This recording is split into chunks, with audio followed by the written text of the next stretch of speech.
Salut à tous, aujourd'hui je vous retrouve pour une nouvelle vidéo, une autre nouveauté de la marque CarPro, il y en a eu beaucoup. Aujourd'hui je vous présente le SIC, la toute dernière céramique proposée par la marque coréenne. Alors on va voir un petit peu ce qu'elle propose en plus par rapport aux autres produits de la gamme, notamment le C-Quartz UK. On va voir un petit peu ce qu'elle peut proposer en avantage, mais éventuellement ce qu'elle peut proposer aussi en inconvénient à la pose, on ne sait pas, c'est un peu la nouveauté. On part en test sur la voiture. Alors j'ai fait le unboxing pour vous, on regarde un petit peu de quoi est composé le kit C-Quartz SIC. Alors comme à l'accoutumée chez CarPro, donc c'est un format vraiment complet. Vous avez bien entendu le produit qui existe en format 50 ml ou 30 ml. Donc vous choisirez exactement la contenance qu'il vous faut selon le véhicule et le nombre de couches que vous avez à traiter, puisque on en reparlera, mais ce ne sont pas des produits qui se gardent non plus très longtemps. Ensuite, vous avez 5 micro-suédines qui sont fournis dans le kit. Vous avez également le bloc applicateur traditionnel chez CarPro. Vous avez également deux petits stickers holographiques que vous pourrez apposer après sur le véhicule pour attester la pose du produit sur l'auto. Et vous avez, encore une fois bien utile, le manuel d'instruction qui expose un petit peu toutes les techniques de pose. Voilà. Alors avant d'appliquer un traitement céramique, bien entendu, je le répète, il faut que la préparation elle soit en bonne et due forme, à savoir une décontamination un minima et derrière, idéalement, une passe de finition, voire même un programme de correction complète pour avoir un état de surface absolument impeccable. Sinon, votre traitement, malheureusement, il n'adhérera pas. Derrière, chose indispensable, encore une fois, il faut que vous passiez un petit peu d'alcool isopropylique, en l'occurrence chez CarPro. Si on reste dans la même marque, il s'agit de l'Eraser. Vous pouvez utiliser n'importe quel autre produit sur base alcoolisée, il n'y a pas de contre-indication, mais il faut que vous supprimiez toutes les huiles de vos polish de finition. C'est indispensable avant la mise en place d'un traitement céramique, ça je suppose que vous le savez. Donc on va dégraisser et on va s'intéresser à la pose du traitement.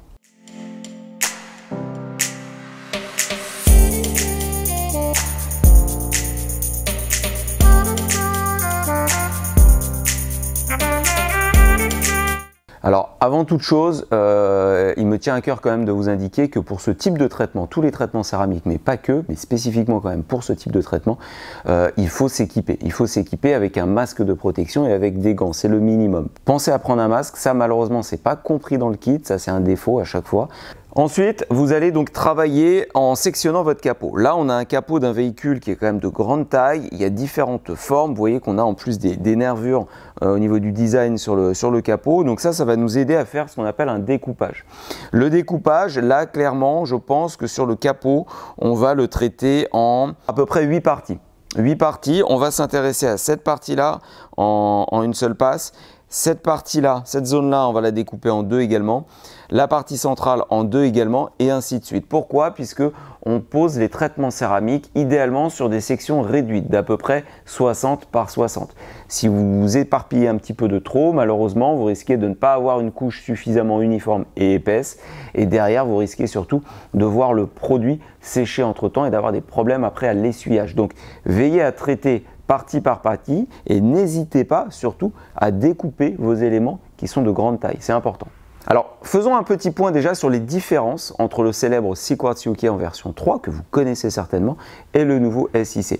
CarPro annonce en fait déjà une molécule différente. On n'a pas que du dioxyde de silicium, mais on a majoritairement maintenant du carbure de silicium. Donc c'est une nouvelle molécule qui permet, entre autres et surtout, d'avoir une moins grande propension au water spotting. C'est-à-dire typiquement, lorsque vous appliquez ce genre de traitement, et même plus généralement les traitements céramiques, vous pouvez avoir donc du coup certaines marques lorsqu'il pleut, notamment des traces d'eau classiques en surface qui partent après les lavages, hein, ça il n'y a pas de souci, mais c'est quelque chose qui n'est pas forcément très esthétique. Donc pour le coup, SIC la permet en l'occurrence d'avoir une nette amélioration à ce niveau-là. Ensuite, vous allez avoir aussi un toucher un peu plus soft qu'avec le C-Quartz UK. Vous avez pu vous en rendre compte si vous avez essayé ce C-Quartz UK qu'après l'application, une fois que le durcissement est intervenu, vous avez un toucher qui n'est pas très soyeux. Bon, ça c'est aussi normal. Donc là, derrière, on a une amélioration. La différence aussi à la pose, ça va être le temps de pose. Là où avec le C-Quartz UK, vous avez ce qu'on appelle un flash avant essuyage d'à peu près 30 secondes à 1 minute, là il faudra laisser reposer SIC un peu plus longtemps, de 3 à 5 minutes, selon les conditions de température et d'hygrométrie que vous avez à l'intérieur de votre local. Voilà, donc ce sont quelques différences comme ça, mais qui vont donner quand même aussi À mon avis, quelques différences sur le rendu visuel final, plus que le toucher. On va voir dans quelle mesure aussi on peut avoir une différence en termes de profondeur, en termes de brillance aussi. Mais surtout, ce qui nous intéresse aussi, c'est la facilité d'essuyage. Seaquartz UK version 3 était un peu plus facile à essuyer que son prédécesseur, mais ce n'était pas non plus un exemple de facilité d'essuyage. On va voir ce que SIC propose à ce niveau-là. Alors là, je me suis équipé du masque, donc vous allez voir une différence au niveau du son, c'est parfaitement normal. J'ai pris mon bloc applicateur en mousse, autour duquel j'ai enroulé donc une micro-suédine. Donc ne vous trompez pas de sens, hein, bien sûr, la partie souple noire est la partie sur laquelle vous allez entourer donc la micro-suédine. Ensuite, la fiole de Seaquartz SIC, vous l'agitez bien hein, pendant quelques secondes pour uniformiser un petit peu le produit. Derrière, ensuite, on va sur la première application, comme là la suédine est neuve, on va appliquer volontairement plus de produit que nécessaire. C'est-à-dire qu'on va se mettre 2 lignes de produit.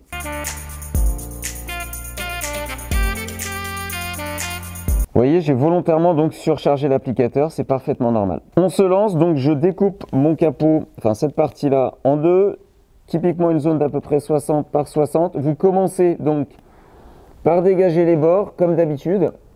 Et ensuite, vous travaillez en criss-cross, gauche-droite, au bas.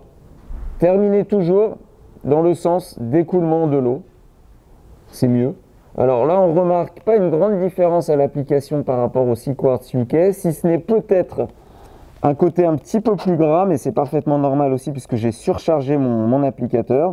Donc pour l'instant, pas de surprise. Là, j'ai une température dans mon local de 18 degrés, 54% d'humidité. Donc c'est parfait, je vais laisser 3 minutes de temps de pause et on va voir ce que ça va dire au niveau de l'essuyage. Pour savoir exactement quand vous pouvez commencer à essuyer, chez Carpro c'est facile, vous avez un flash qui s'opère, c'est comme un espèce de voile d'essence, un espèce d'arc-en-ciel. Si vous le voyez apparaître, c'est qu'il est temps d'essuyer pour vous. J'ai attendu à peu près 3 minutes, donc on voit que le voile là est un petit peu plus sec et surtout, alors ça se voit pas à la caméra, je suis désolé, mais là en lumière indirecte, on voit bien le flash qui s'est opéré. On voit bien cet effet rainbow qu'on appelle donc l'effet arc-en-ciel. Le voile d'essence dont je vous parlais, il est apparu. Donc là, il est temps pour moi d'essuyer. Premier essuyage, vous utiliserez une microfibre double face comme la Black Velvet par exemple, donc côté poil long dans un premier temps, et ensuite vous avez donc côté poil court, d'accord? Veillez bien à chaque fois sur les microfibres à supprimer les étiquettes qui sont présentes, c'est important quand vous effectuez vos essuyages.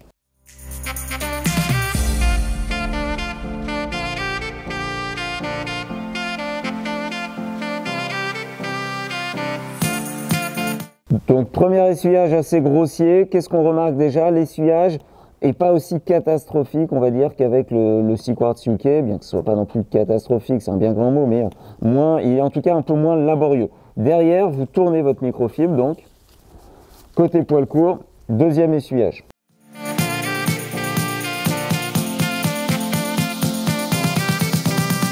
Là déjà, après le second essuyage, on voit que l'état de surface au niveau du reflet de spot, on n'a plus du tout de halo ou quoi que ce soit, c'est parfait. Donc là, en tout cas, une très bonne nouvelle, l'essuyage est facile. Avec ce produit-là, vous n'aurez pas de surprise. Et en plus, là, on est sur une teinte noire, donc ça ne permet aucun défaut. On voit absolument tout. Donc là-dessus, on est très très bien.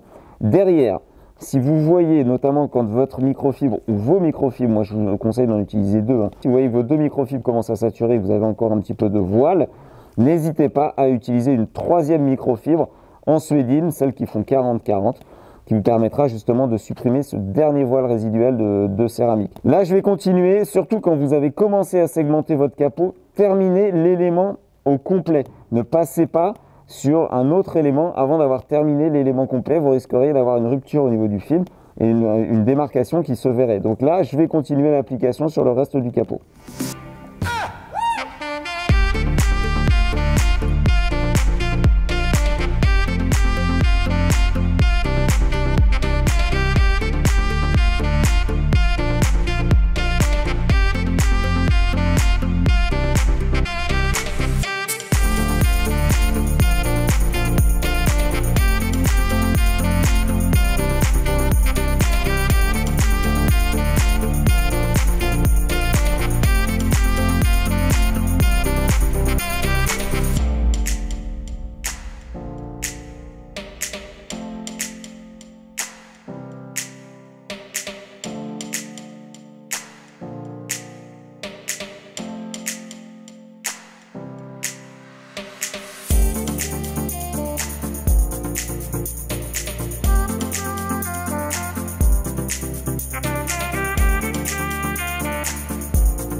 Alors quelques petites informations sur le produit qui sont importantes. SeaQuartz SIC, vous pouvez mettre plusieurs couches. Si vous souhaitez déjà enchaîner les couches, sachez qu'il faut attendre au minimum 1 heure entre chaque couche. Vous pouvez mettre 2 à 3 couches. Au-delà, ça n'a aucun intérêt. Donc l'avantage de mettre plusieurs couches, bien entendu, vous allez renforcer l'épaisseur en céramique et donc augmenter la durabilité et la résistance chimique. Donc moi, je vous conseille, comme à chaque fois, minimum un bicouche, donc 2 couches. Et vous pouvez, même dans des conditions un peu sévères d'utilisation, appliquer le produit en 3 couches. Bon. Derrière, comme chaque traitement céramique, une tenue au sec obligatoire de 24 heures. C'était le cas déjà sur SeaQuartz UK, ça l'est toujours sur SIC. Il faut garder le véhicule et ne pas l'exposer à la pluie, notamment pendant 24 heures obligatoirement. Ensuite, on retrouve à peu près les mêmes caractéristiques que le SeaQuartz UK, à savoir le Water Contact Angle, que vous voyez souvent, le 110 degrés. Eh bien écoutez, c'est exactement la même chose dessus. Donc, en l'occurrence, il s'agit d'un indicateur qui permet de, on va dire, quantifier un petit peu l'effet hydrophobe créé, en tout cas le sheeting, c'est-à-dire la capacité à l'eau à pouvoir s'évacuer plus ou moins facilement sur la surface, puisque le ménisque sera d'autant plus rond au contact du traitement. Donc ça, là-dessus, on a toujours cette ouverture d'angle assez importante, donc beaucoup plus facile pour vous à entretenir et à sécher derrière votre véhicule. Derrière, pour la partie entretien, vous pourrez nettoyer votre véhicule avec un shampoing spécifique sur base céramique comme le Reset de la marque, aucun problème, et rebooster périodiquement le traitement avec Elixir ou Reload qui sont des composés à base de dioxyde de silicium qui seront quand même compatibles avec SIC qui est sur du carbure de silicium. C'est parfaitement compatible. Voilà. En guise de conclusion sur le SeaQuartz SIC, écoutez, moi j'ai personnellement beaucoup apprécié l'application un peu grasse, donc pas trop sèche, puisque quand c'est trop sec, on peut avoir tendance à micro-rayer très finement encore au passage de la seudine sur la carrosserie, donc là-dessus c'est un très bon point positif. Derrière, j'ai beaucoup aimé aussi la facilité d'essuyage, puisque là pour le coup, on fait quand même un peu la différence par rapport à SeaQuartz UK, qui est un produit un petit peu galère à l'essuyage, qui laisse un peu de voile, qui se tracque pas mal, donc là-dessus avec SIC, vous gagnez en aisance sur l'essuyage. La durabilité, la résistance, tout ça, on n'a pas encore pu tester. Ça, vous n'hésiterez pas surtout à nous en faire part sur les commentaires si vous avez l'occasion de le tester. En tout cas, pour l'instant, sur l'application de l'essuyage, tout est OK.